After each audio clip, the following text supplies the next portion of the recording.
ఇప్పుడు పారా ఒలింపిక్స్లో ఎన్నో గోల్డ్ మెడల్ సాధించినటువంటి స్పోర్ట్స్ మ్యాన్ మనతో ఉన్నారు. మహేష్ మాట్లాడే ప్రయత్నం చేద్దాం. వారికి పారా ఒలింపిక్స్ సంబంధించి కోటా కింద ఏదైతే ప్రభుత్వ ఉద్యోగాలకు సంబంధించి ఇవ్వాలంటూ కూడా డిమాండ్ చేస్తా ఉన్నారు. ఒకసారి మాట్లాడించే ప్రయత్నం చేద్దాం. అన్న ఏంటి, ఎట్లా చూస్తారు మీ డిమాండ్స్ ఏంటి? ప్రభుత్వానికి ఏం చెప్పారు? మాకు తెలంగాణ రాష్ట్ర ఏర్పడిన తర్వాత మా యొక్క క్రీడా రంగంలో para sports of Telangana association ఏర్పాటు చేసుకొని అంచెలంచు ఎదుర్కొంటూ ఈరోజు మన దేశానికి ఎన్నో మెడల్స్ తీసుకురావడం జరిగింది. ఈరోజు ముఖ్య ఉద్దేశం ఏంటంటే జియో సకలాంగులకు ఏ మాత్రము ఉద్యోగ అవకాశం ఇస్తున్నారో, క్రీడాకారులకు అవకాశం ఇస్తున్నారో మాకు కూడా సమానంగా వికలాంగుల క్రీడాకారులకు కూడా గుర్తించి ఉద్యోగ అవకాశాలు కల్పించాలని చెప్పేసి ప్రభుత్వానికి కోరుకుంటున్నాం. ఏం చెప్తున్నా జియో 74 అంటే సకలాంగులకు ఇప్పుడు నేషనల్స్ పార్టిసిపేట్ చేసి వచ్చారనుకోండి, వాళ్ళకి స్పోర్ట్స్ కోటాలో జాబ్స్ వస్తాయి అన్నట్టు. సో మాకు కూడా అలాగే సేమ్ అంటే సకలాంగులకు ఏ మాత్రము మీరు జాబ్ కోటాలో జాబ్స్ ఇస్తున్నారో మాకు కూడా అదే ఇవ్వని చెప్తున్నాను. ఇదేమేమి మాకు కొత్తగా అడుగుతలేమన్నా. పక్క రాష్ట్రమైన ఏపీ ఇంప్లిమెంట్ చేసుకుంది, దేశంలో అన్ని రాష్ట్రాలు ఇంప్లిమెంటేషన్ చేసుకున్నాయి. మన రాష్ట్రంలో ఎందుకు ఇట్లా అవుతుంది? మన రాష్ట్రంలో కూడా ఇంప్లిమెంటేషన్ చేయాలి. మా వికలాంగుల క్రీడాకారులను గుర్తించి ఉద్యోగ అవకాశం కల్పిస్తే మా వికలాంగుల కుటుంబాలన్నీ సంతోషంగా ఉంటాయి. రాబోయే రోజులలో మన తెలంగాణ ఖ్యాతిని మన వేరే దేశాలపైన రేపడాలే అవకాశం మాకు ఉంటుంది. అంటే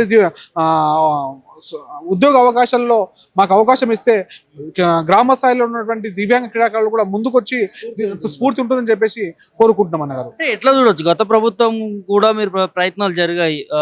గత ప్రభుత్వం బీఆర్ఎస్ ప్రభుత్వం కూడా ఇట్లా ప్రభుత్వ ఉద్యోగాలు కల్పించాలి పారా ఒలింపిక్ వికలాంగ క్రీడాకారులకు అందరికీ కూడా అంటారు. సో ఫలించాయా గత ప్రభుత్వంలో మా యొక్క బాధలు చెప్పుకోవడానికి కేటీఆర్ గారి వెళ్ళడం ద్వారా కేటీఆర్ గారు వారు ఏం చేశారంటే, గత ప్రభుత్వం ఏం చేసిందంటే మా స్పోర్ట్స్ పైన, వికలాంగుల స్పోర్ట్స్ పైన ప్రత్యేక కమిటీని ఏర్పాటు చేసుకొని ఇదే బేగంపేటలోని టూరిస్ట్ ప్లాజాలో చేసుకొని సమావేశం ఏర్పాటు చేసుకొని అందులో ద బెస్ట్ పాలసీ, ఇండియాలో లేని ద బెస్ట్ పాలసీ వికలాంగుల క్రీడాకారులకు మనం ఇంప్లిమెంట్ చేయాలని చెప్పేసి వారు ఆ రోజు అనడము, తద్వారా ఎందుకో ఏమైందో మాకు తెలియదు కానీ ఇంప్లిమెంటేషన్ కాలేకపోయింది. ఇప్పుడు కూడా మేము అడుగుతుంది ఒకటే, ప్రభుత్వాలు మారుతూ ఉంటాయి, పోతూ ఉంటాయి, కానీ వికలాంగుల జీవితాలను మార్చే ప్రభుత్వాలు రావాలి. మా యొక్క వికలాంగుల జాతిని హత్తుకునే ప్రభుత్వం రావాలి. వికలాంగుల క్రీడాకారులను భుజాలపైన ఎత్తుకోలేని ప్రభుత్వం రావాలి. ఎందుకంటే మేమేమి కాకమ్మ కోరికలు కోరుకుంటలేము అన్నగారు. మాకు కావాల్సింది సమానంగా, అంటే పక్క రాష్ట్రంలో ఏపీలో ఇస్తున్నట్టుగా ఇక్కడ కూడా 2% 74 ఇంప్లిమెంటేషన్ చేసుకొని మా యొక్క వికలాంగ క్రీడాకారులలో ఉద్యోగ అవకాశాలు కల్పించాలని చెప్పేసి కోరుకుంటాం అన్నగారు. వికలాంగుడు అనగానే చాలా చులకనగా చూస్తూ ఎంతో కించపరుస్తున్నటువంటి పరిస్థితులు కూడా కనిపిస్తూ ఉంటాయి. అవన్నీ పక్కన పెట్టుకొని మీరు ఇలాంటి స్థాయికి వచ్చారంటే, వచ్చినా కూడా ప్రభుత్వం గుర్తించట్లేదంటే కొంచెం బాధ అనిపిస్తుంది. చాలా బాగా అనిపిస్తా ఉన్నారు. ఎందుకంటే ప్రభుత్వం ఇప్పుడు వేరే రాష్ట్రాలలో మేము వెళ్తూ ఉంటాము. వేరే రాష్ట్రంలో ఏం చేస్తామంటే, మాతోటి నేషనల్ ఆడిన ఒక ప్లేయరు నెక్స్ట్ మీ టోర్నమెంట్ కనిపించగానే వాడు జాబ్ ఎక్కుంటాడు కదా, క్యా కరారు అంటే అవి మీకు నౌకరీ మిల్గా కుషూరా అంటారు. అంటే వాళ్ళకు ఉన్నంత పిఆర్టీ మాకు పక్క రాష్ట్రంలో ఉన్న పిఆర్టీ మన కొత్తగా ఏర్పడిన రాష్ట్రము కొత్తగా ఉండాలి, అంటే దేశానికి ఆదర్శంగా ఉండాలనుకుంటున్న మన తెలంగాణ రాష్ట్రంలో దివ్యాంగులకు ఎందుకు ఇట్లా బాధలు అవుతున్నాయి, దివ్యాంగులను కూడా సమానంగా చూడాలి అని చెప్పేసి ప్రభుత్వం ఏదైనా కావచ్చు, బీఆర్ఎస్ ప్రభుత్వం కావచ్చు, కాంగ్రెస్ ప్రభుత్వం కావచ్చు, బీజేపీ ప్రభుత్వం, ఏది ప్రభుత్వం కావచ్చు, కానీ వికలాంగులను హత్తుకునే ప్రభుత్వం ఉండాలని చెప్పేసి ఒక వికలాంగుడిగా వికలాంగ క్రీడాకారుడుగా ఇప్పుడు నేను ఉన్నానన్న మన ఇండియా క్రికెట్ టీంకి కెప్టెన్గా వ్యవహరించాను. విరాట్ కోహ్లీని మీరు చూడగలుగుతారు, విరాట్ కోహ్లీని చూస్తే మీరు గుర్తుపడగలుగుతారు. కానీ నా గురించి నేను చెప్పుకోవాల్సి వస్తుంది. 18 దేశాలలో ఆడేసి రావడం అంటే చిన్న విషయం కాదన్న. 18 దేశాలలో ఆడేసి రావడం, వాలీబాల్, క్రికెట్, త్రోబాల్, ఇవి దేశాలలో మన యొక్క వికలాంగుల క్రీడల్లో రాణించుకుంటూ ఉద్యోగ అవకాశాలను పొందలేకపోతున్నామంటే ఊళ్ళలో కూడా చాలా బాధగా ఉంటుంది. కాబట్టి ప్రభుత్వానికి మేము ఒకటే కోరుకుంటున్నాము, రాబోయే రోజులలో కూడా మీరు ఏ నోటిఫికేషన్ ఇచ్చినా కూడా వికలాంగులకు సమానంగా సకలాంగులకు సమానంగా ఉద్యోగ అవకాశాలలో వికలాంగులకు కేటాయించాలని చెప్పేసి ప్రభుత్వానికి రిక్వెస్ట్ చేసుకుంటూ కోరుకుంటున్నాం. విరాట్ కోహ్లీ కావచ్చు, ధోని కావచ్చు, రోహిత్ శర్మ కావచ్చు, వీళ్ళు ఇండియన్ కెప్టెన్ గా చేశారు నార్మల్ స్పోర్ట్స్ కి. మీరు పారా ఒలింపిక్ సంబంధించి అంటే వికలాంగుల స్పోర్ట్స్ కి సంబంధించి ఇండియాకి కెప్టెన్ గా వివరించారంటే ఎందుకు మీ మీద ఇంత చులకన, మీరు ఎక్కడ కూడా కనిపించకపోవడం? అంటే ప్రజలే పారా ఒలింపిక్ ని అంత పట్టించుకోవట్లేరు అనుకోవచ్చు.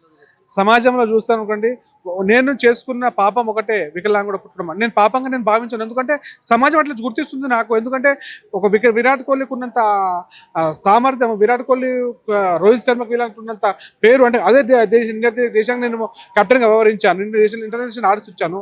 కానీ వాళ్ళకు ఉన్నంత వ్యత్యాసం ఇప్పుడు చూసుకోండి. మొన్న లాస్ట్ టైం జరిగినటువంటి ప్యారిస్ ఒలింపిక్స్లో సకలాంగులు వెళ్ళి వాళ్ళు తీసుకొచ్చిన మెడల్స్ ఏంటంటే 7 మెడల్ తీసుకొచ్చారు. అందులో ఒకటే నీరజ్ చోప్రా సిల్వర్ మెడల్, మిగతా బ్రౌన్ మెడల్, థర్డ్ మెడల్సే. కానీ మా వికలాంగుల సోదరులు 29 మెడల్ తీసుకొచ్చారు, అందులో 7 గోల్డ్ మెడల్స్.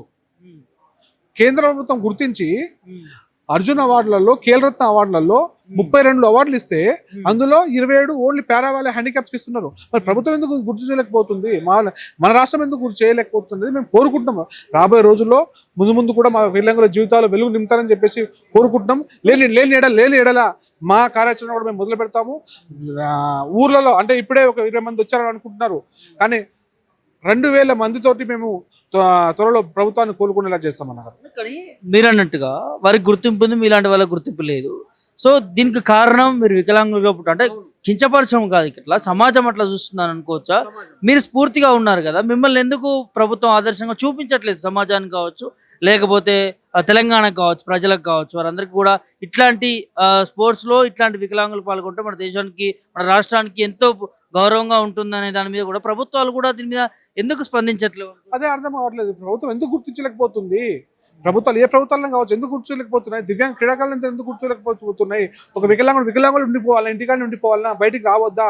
బయటకు వచ్చిన ఓన్ కాస్ట్ తోటి ఒక దేశం తరపున ఆడి మెడల్ తీసుకొని వస్తే కనీసము స్వాగతం పలికినంత ఇది కూడా లేకపోతే మన ప్రభుత్వాలకు మరి ఎందుకు మేము చేస్తుంది, దేనికోసం చేస్తున్నాము అనేది గుర్తించుకోవాలి. అంటే మేమే ఇప్పుడు ప్రభుత్వాలు గుర్తించుకోవాలి. ముందు కూడా మనకు మంచి అవకాశాలు వస్తాయని చెప్పి ఆశిస్తున్నాము. ఇప్పుడు ఒకటే అన్న వ్యత్యాసం చూపిస్తాం మీకు, చూడండి. అదే ఒలింపిక్స్లో మెడల్ తీసుకొచ్చిన పివి సింధునేమో హైదరాబాద్లో జాగిస్తారు, ఇక్కడ హైదరాబాద్లో హైదరాబాద్లో జాగిస్తారు. ఒలింపిక్స్లో మెడల్ తీసుకొచ్చిన మా జీవన్ దీప్తి తెలంగాణ నుంచి మొదటి అమ్మాయి పారా ఒలింపిక్స్లో మెడల్ తీసుకొచ్చిన అమ్మాయినికి మెడల్ కొడితే ఉద్యోగం ఇచ్చిర్రు. జాగ్ ఎక్కడ ఇచ్చారండి? వరంగల్లో, ఒక ఊర్లో వరంగల్ జాగ్ ఇచ్చారు. అంటే వ్యత్యాసం అనేది కనిపిస్తూ ఉంటుంది అని మేము కోరుకుంటున్నాం. రాబోయే రోజుల్లో ముందు కూడా ప్రభుత్వం మాకు సహకరిస్తుందని కోరుకుంటున్నాము. సహకరించడం మా కార్యాచరణ కూడా మేము మొదలు పెడతామని చెప్తాం. ఇప్పటికైనా ప్రభుత్వం దగ్గర తీసుకెళ్లే ప్రయత్నం చేస్తున్నారు మీరు కానీ, మీకు సంబంధించినటువంటి పెద్దలు కానీ, స్పోర్ట్స్ సంబంధించినటువంటి నేతలంతా కూడా ప్రభుత్వం దగ్గర వెళ్ళే ప్రయత్నాలు జరిగాయా? ప్రభుత్వం ఏం చెప్తాంది? ప్రభుత్వం దగ్గరకు వెళ్ళామండి. జియో 74 పైన ఒక సబ్ కమిటీ పెట్టిరు, సబ్ కమిటీలు పాల్గొని మాట్లాడుకొని వచ్చాము. కానీ ఎక్కడ వేసిన గొంగళి లేకనే ప్రభుత్వ అధికారులు కూడా కొద్దిగా స్పందించి, అంటే తొందరగా ఇక వికలాంగుల జాతిలో మేము కూడా పార్టిసిపేట్ చేయాలని చెప్పి అనుకొని వాళ్ళు ముందుకు వచ్చి చేస్తే బాగుంటుందని చెప్పి కోరుకుంటున్నాను. ఇది ఫైనల్గా వికలాంగులు అనగానే చాలా చిన్న చూపు చూస్తూ ఉంటారు సమాజంలో. అట్లాంటి వాళ్ళైనా కూడా వాళ్ళ పారా ఒలింపిక్స్ సంబంధించి ఆ స్థాయిలో వెళ్ళి ఇండియన్ కెప్టెన్గా చేసినటువంటి ఇట్లాంటి స్పోర్ట్స్ మ్యాన్స్ అంతా కూడా ఎంతో మంది ఉన్నారు. వాళ్ళందరినీ కూడా గుర్తించాల్సినటువంటి అవసరం ఉంటుంది. మన రాష్ట్రానికి, మన దేశానికి వారు కూడా ఒక గౌరవాన్ని తీసుకొస్తా ఉన్నారు. ఎన్నో మెడల్స్ సాధించారు. ఓన్లీ మనం నార్మల్ స్పోర్ట్స్లోనే చూస్తూ ఉంటాం, కానీ ఇలా వికలాంగుల స్పోర్ట్స్ కూడా వారు చేస్తున్న కష్టం కావచ్చు, వారు చేస్తున్న కృషి కావచ్చు, అదంతా కూడా ఒక్కసారి సమాజం కూడా గుర్తించాల్సినటువంటి అవసరం ఉంటుంది. ప్రభుత్వాలు కూడా వీరిని పట్టించుకొని వీరిని ఆదర్శంగా తీసుకునే విధంగా మిగతా గ్రామ స్థాయిలో ఉన్నటువంటి వికలాంగులంతా కూడా ఇదే స్ఫూర్తితో ముందుకు వెళ్లే విధంగా ప్రభుత్వాలు నిర్ణయాలు తీసుకోవాలంటూ కూడా మహేష్ చెప్తున్నటువంటి సందర్భం కనిపిస్తుంది. సంపద ప్రభాకర్ పటేల్, ఇండియా, సోమాజిగూడ నుంచి.